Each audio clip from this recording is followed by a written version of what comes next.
시청자 여러분 반갑습니다. 뉴스 더 개벽입니다. 세계 곳곳에서 발생한 개벽 뉴스 전해드리겠습니다.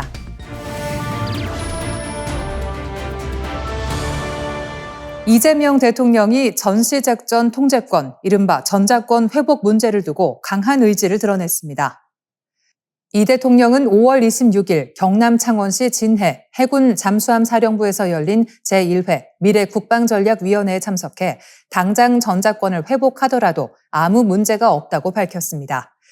자주 국방이 확고한 나라가 진정한 국가의 완성된 모습이라며 대한민국이 헌법이 정한 자주 독립 국가로서의 위상을 신속히 되찾아야 한다고 강조했습니다.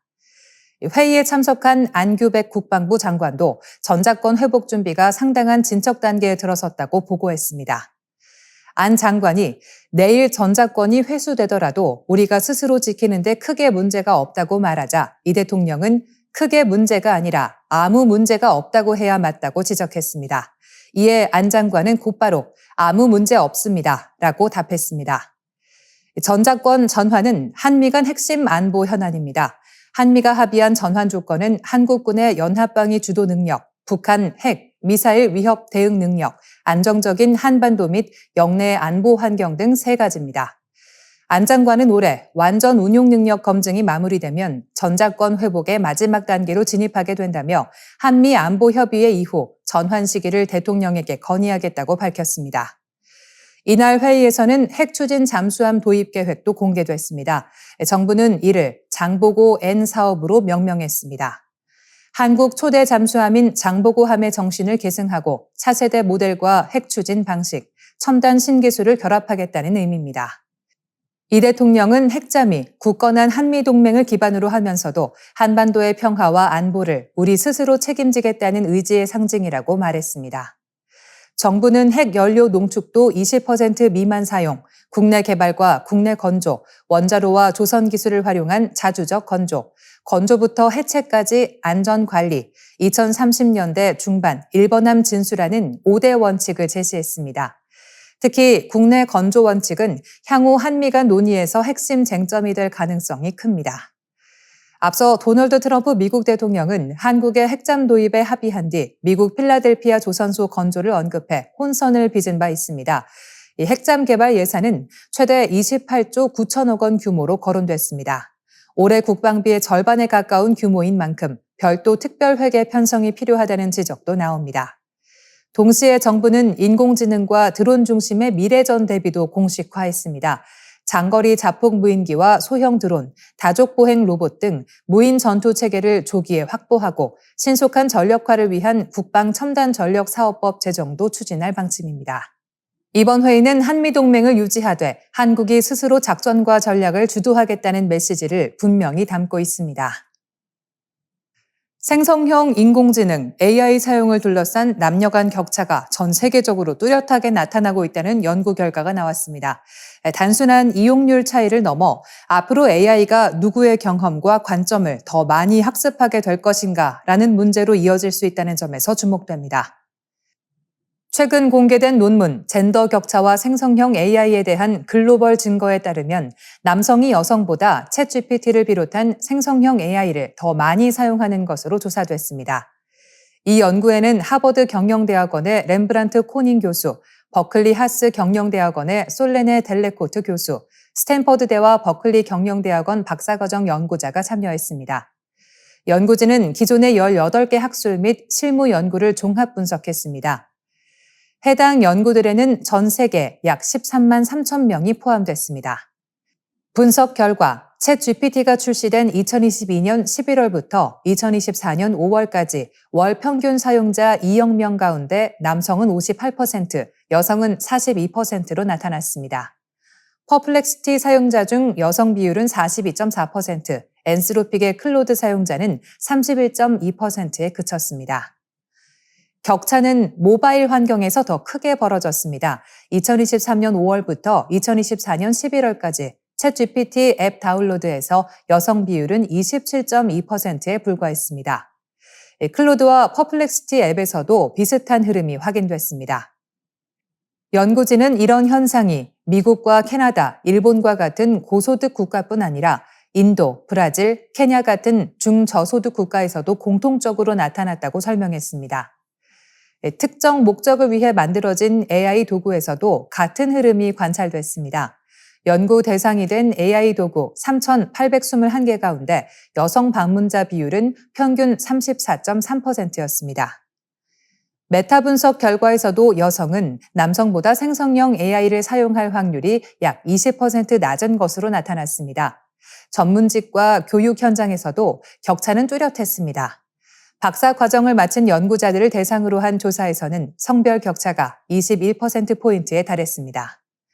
미국과 호주, 영국, 캐나다의 기업가 조사에서는 11%포인트, 미국과 스웨덴 대학생 조사에서는 각각 25%포인트와 31%포인트의 차이가 확인됐습니다. 일부 여성 참가자들은 AI 사용이 직업적으로 불이익을 줄 수 있고 동료들이 자신의 능력을 의심할 수 있다는 우려를 드러냈습니다. 연구진은 바로 이 지점이 중요하다고 지적합니다. AI는 사용자의 질문과 활용 방식 속에서 계속 개선되는데 특정 성별이 주된 사용자로 자리 잡을 경우 기술 자체가 편향된 방향으로 발전할 수 있기 때문입니다. 코닝 교수는 남성과 여성이 모두 생성형 AI를 사용해야 AI가 더 균형 있게 발전할 수 있다고 강조했습니다. 결국 이번 연구는 AI 접근성의 문제가 단순한 기술 격차가 아니라 미래 지식과 노동, 그리고 사회적 기회 배분의 문제로 확장되고 있음을 보여주고 있습니다. 일본 수도권 바로 옆 지바현 태평양 연안에서 초대형 지진이 발생할 경우 최대 5만 명이 넘는 사망자가 나올 수 있다는 충격적인 예측이 공개됐습니다. 교도통신에 따르면 지바현은 최신 지진과 쓰나미 데이터를 바탕으로 새로운 피해 예측치를 분석했습니다. 그 결과 지바현 동쪽 태평양 연안에서 규모 8.5의 강진이 발생할 경우 현 내에서만 최대 약 5만 7,200명이 숨질 수 있는 것으로 추산됐습니다. 지바현이 이 지역에서 규모 8.5급 지진 시나리오를 반영해 피해 규모를 산출한 것은 이번이 처음입니다. 가장 큰 위협은 쓰나미였습니다. 지진이 발생하면 태평양 연안에는 최고 12m가 넘는 거대한 지진 해일이 밀려올 것으로 예측됐습니다. 특히 이스미시에는 최대 12.8m, 조시시에는 최대 12.5m 높이의 쓰나미가 도달할 수 있는 것으로 분석됐습니다. 일부 지역에서는 10m를 넘는 해일이 해안 마을을 덮칠 가능성이 제기됐습니다. 더 심각한 점은 도달 시간입니다. 지바현은 쓰나미가 빠르면 지진 발생 후 불과 20분 만에 연안에 도달할 수 있다고 내다봤습니다. 이는 주민들이 대피할 수 있는 시간이 매우 짧다는 뜻입니다. 지진 직후 신속한 판단과 고지대 대피가 생사를 가를 수 있는 상황입니다. 피해는 인명에만 그치지 않을 전망입니다. 이번 예측에서는 약 29,500동의 건물이 완전히 파괴될 것으로 추산됐습니다. 또 지진 발생 2주가 지난 뒤에도 약 80만 명이 피난 생활을 이어가야 할 것으로 분석됐습니다. 수도권과 가까운 지바현의 특성을 고려하면 교통망과 물류, 의료 체계에도 큰 혼란이 발생할 가능성이 있습니다. 이와 함께 지바현은 또 다른 위험 시나리오도 제시했습니다. 이치카와시에서 지바시를 진원으로 하는 규모 7.3의 내륙 직하형 지진이 발생할 경우 건물 붕괴와 화재 등으로 최대 2,400명이 사망할 수 있다는 예측입니다. 내륙 직하형 지진은 얕은 지하에서 발생해 도시 지역에 직접적인 충격을 주기 때문에 피해가 급격히 커질 수 있습니다. 지바현이 지진 피해 예상치를 공표한 것은 2016년 5월 이후 10년 만입니다. 구마가이 도시히토 지바현 지사는 이번 발표에 대해 최악의 사태를 상정해 주민들에게 주의를 환기하기 위한 것이라고 설명했습니다. 이어 재해를 막는 방제뿐 아니라 재해 발생 이후 피해를 최소화하는 감제 대책을 강력히 추진하겠다고 밝혔습니다. 이번 예측은 일본 수도권이 결코 지진과 쓰나미 위험에서 자유롭지 않다는 사실을 다시 보여주고 있습니다. 특히 지진 발생 후 20분 안에 대형 쓰나미가 도달할 수 있다는 분석은 사전 대피 훈련과 경보 체계, 주민 교육이 얼마나 중요한지를 말해주고 있습니다. 기후위기와 인간의 개발 활동이 맞물리면서 전 세계 뱀 물림 사고의 위험 지도가 바뀌고 있습니다. 세계보건기구 WHO가 독사 508종의 분포와 서식 범위를 분석한 연구에 따르면 앞으로 일부 독사들은 기존 서식지를 벗어나 더 북쪽으로 이동하거나 인구 밀집 지역과 가까워질 가능성이 큰 것으로 나타났습니다. 이번 연구는 학술지 플로스1 소외 열대질환에 실렸으며 연구진은 시민과학 플랫폼, 과학문헌, 전문가 관찰 자료 등을 종합해 독사와 인간 거주지가 얼마나 겹치는지를 보여주는 뱀-인간 중첩지수를 개발했습니다. 이를 바탕으로 2050년과 2090년의 변화를 예측한 결과 기후 변화가 심화될수록 일부 지역에서는 뱀과 인간의 접촉 가능성이 크게 높아질 것으로 분석됐습니다. 특히 아프리카의 독분사 코브라, 유럽과 남미의 독사류, 북미의 늪살모사, 아시아의 우산뱀 등이 주목됐습니다. 이들 종은 기온 상승과 환경 변화에 따라 새로운 지역으로 이동할 가능성이 있습니다. 현재 미국 남동부에 주로 사는 늪살모사는 2090년까지 뉴욕 인근까지 북상할 수 있다는 전망도 나왔습니다. 아시아 우산뱀 역시 미얀마와 중국 윈난성 숲 지역에서 중국 중부와 북부의 인구 밀집 도시 방향으로 확산될 가능성이 제기됐습니다. 인도도 큰 위험 지역으로 꼽혔습니다. 인도에서는 매년 약 6만 명이 뱀물림 사고로 사망하는 것으로 알려져 있는데 코브라와 러셀 살모사 같은 치명적인 독사들이 남부에서 인구가 많은 북부 지역으로 이동할 수 있다는 예측이 나왔습니다. 이는 단순한 생태 변화가 아니라 공중보건 위기로 이어질 수 있다는 점에서 우려를 키우고 있습니다.